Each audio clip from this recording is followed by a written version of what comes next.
ከዲጂታልና ከሰው ሰራሽ አስተውሎት ጋር እየተሳሰረ ያለው የኢትዮጵያ የጤና ስርዓት ለአፍሪካ ተምሳሌት የሚሆን ነው አሉ ምክትል ጠቅላይ ሚኒስትር ተመስገን ጥሩነህ። ምክትል ጠቅላይ ሚኒስትሩ ይህንን ያሉት ሁለተኛው የአፍሪካ የሕክምና ትምህርት ሜድ ኢን አፍሪካ 2026 ኮንፈረንስን ዛሬ ባስጀመሩበት ወቅት ነው። የጤና ሚኒስትሯ ዶክተር መቅደስ ዳባ ደግሞ በኢትዮጵያ ለፍትሃዊና ጠንካራ የጤና ስርዓት ግንባታ ስኬት ከጤና ትምህርት ተቋማት ጋር በቅንጅት እየተሰራ ነው ብለዋል። መድረኩን እየተከታተለ የሚገኘው ባልደረባችን ለይኩን አለም ነው። ከሱ ጋር ቀደም ሲል ተገናኝተን ነበር። ዝርዝር ጉዳዮችን ሊያጋራን በቀጥታ መስመራችን ላይ ይገኛል። ከሱ ጋር ቆይታ አደርጋለሁ። ለይኩን እንደምን ውለሃል? በድጋሚ ተገናኝተናል። መድረኩ ላይ ምን መልእክቶች ተላለፉ? ከየት ሀገርስ የአፍሪካ ሀገራትም የተገኙትም ካሉ እነሱንም አጋራን።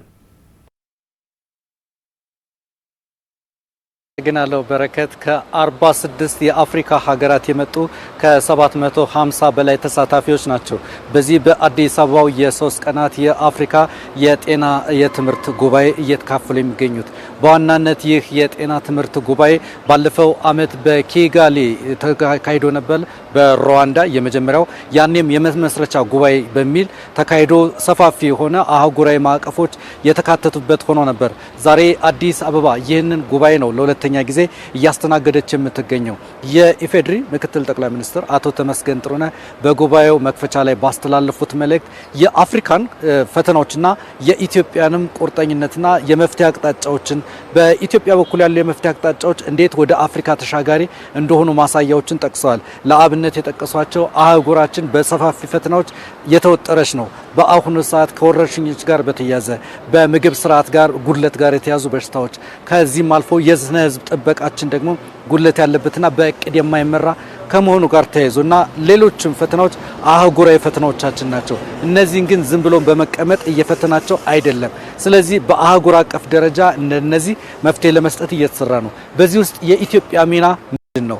በእርሳቸው ንግግር የኢትዮጵያ ሚና አህጉራዊ ተሞክሮ ሊሆኑ የሚችሉ ከሳይንስና ከቴክኖሎጂ ጋር የተናበቡ የጤና ትምህርት ስርዓቶችን መዘርጋት ነው። አብነቶችን አንስተዋል። በኢፌድሪ ጠቅላይ ሚኒስትር ዶክተር አብይ አህመድ አስነሳሽነት የተጀመሩ ኢኒሼቲቮች አሉ። ከነዚህ ኢኒሼቲቮች መካከል በአህጉሩ ምሳሌ ሊሆን የሚችለው የሰው ሰራሽ አስተውሎት ዩኒቨርሲቲ አንዱ ነው። ይህ የሰው ሰራሽ አስተውሎት ዩኒቨርሲቲ ዋና ትስስሩ ከጤና ስርዓትም ጋር የተያዘ ነው።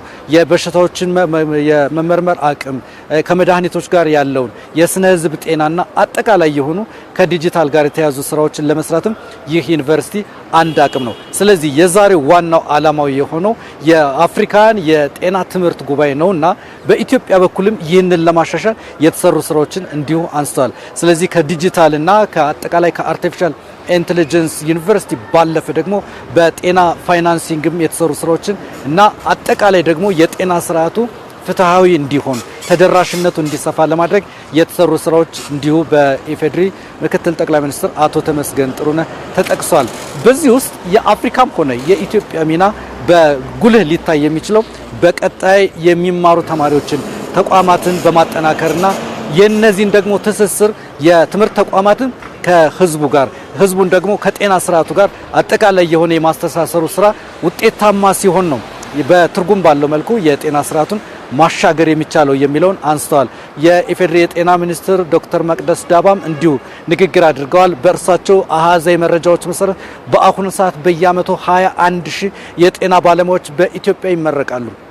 46 የሚሆኑ የጤና ተቋማት ደግሞ ህዝባዊ የሆነ ትምህርት የሚሰጡ ጋር አሉ። 22 የሚሆኑ ዩኒቨርሲቲዎች ደግሞ ትኩረታቸው ከጤና ስርዓት ጋር ማሻሻል ጋር በሆነና ከዲፓርትመንቶችም ከሌሎች ጋር በተያያዘ የሚሰሩ ዩኒቨርሲቲዎች ናቸው። ከዚህ ባለፈ ደግሞ ሌላው ቁጥራዊ መረጃ በሀገር አቀፍ ደረጃ 63 ሚሊዮን የሚሆኑ ዜጎች በጤና መድህን ስርዓት ውስጥ እንዲካተቱ ተደርጓል። እነዚህ አሃዞች የሚያሳዩት የጤና ስርዓቱን ከትምህርት ጋር ምን ያክል ማስተሳሰር እንደተቻለ ከዚህም ተሻግሮ ደግሞ በጥናቶች በወረቀቶች በዲዘርቴሽን ወይም በሌላው የሚቀር ሳይሆን ወደ ታች ወርዶ በጤና ስርዓት ውስጥ ትርጉም ያለው ለውጥ እንዲያመጣ ማሳያዎች እንዳሉም እንዲሁ አንስተዋል። ስለዚህ ከነዚህ የአፍሪካ ሀገራት በሚቀርቡ በቀጣይ ቀናት ዛሬን ጨምሮ ለ3 ቀናት የሚቀጥል ነው። በእነዚህ ቀናት የሚጠበቁት ዋናውና ጉዳዮች በአለፉት ኢትዮጵያን ጨምሮ በሌሎችም ሀገራት የተነሱ ተሞክሮች ለሌሎች ምን ትምህርት ሊሰጡ ይችላሉ። እንደ አፍሪካ እንደ አህጉር ከአጀንዳ 2063ም ሆነ ከሌሎች የአህጉራዊ አጀንዳዎቻችን ጋር በተናበበ ምን ጠንካራ ጎኖች ተሰርተዋል፣ ምንስ የሚቀር ነገር አለ፣ ከዚህ በተሻገር ደግሞ በቀጣይ የሚጠበቁትን አህጉራዊም ሆነ ዓለም አቀፋዊ ፈተናዎች ዝግጁ መሆን መሪ ቃሉ በራሱ ከዚህ ጋር የተያዘ ነውና ላልተጠበቁ አዳዲስ እድሎችና ፈተናዎች የተዘጋጀ አህጉራዊ የሆነ የጤና ስርዓትን መዘርጋት የሚል ሀሳብ ያለው መሪ ሀሳብ አለውና ከዚህ ጋር የተናበቡ ጥናታዊ ጽሁፎች እንደሚቀርቡ ይጠበቃል። በዚህ ሰዓትም ንግግሮች እየተደረጉ የጥናታዊ ጽሁፎችም እየቀረቡ ይገኛሉ። በአጠቃላይ የኢፌዴሪ ምክትል ጠቅላይ ሚኒስትር አቶ ተመስገን ጥሩነህ ያሳሰቧቸው ደግሞ አሉ። በአጠቃላይ በአህጉር አቀፍ ደረጃ ህዝባዊ የሆነ ህዝብን ያሳተፈ የጤና ስርዓት መገንባት እንደሚገባም የኢትዮጵያንም ተሞክሮ በማንሳት ምክትል ጠቅላይ ሚኒስትሩ እንዲሁ መልእክታቸውን አስተላልፈዋል። በረከት ያስዋቸው መረጃዎች እነዚህ ናቸው። እጅግ አድርጌ አመሰግናለሁ። ለይኩን ላጋራህን መረጃ መልካም ጊዜ ይሁንልህ።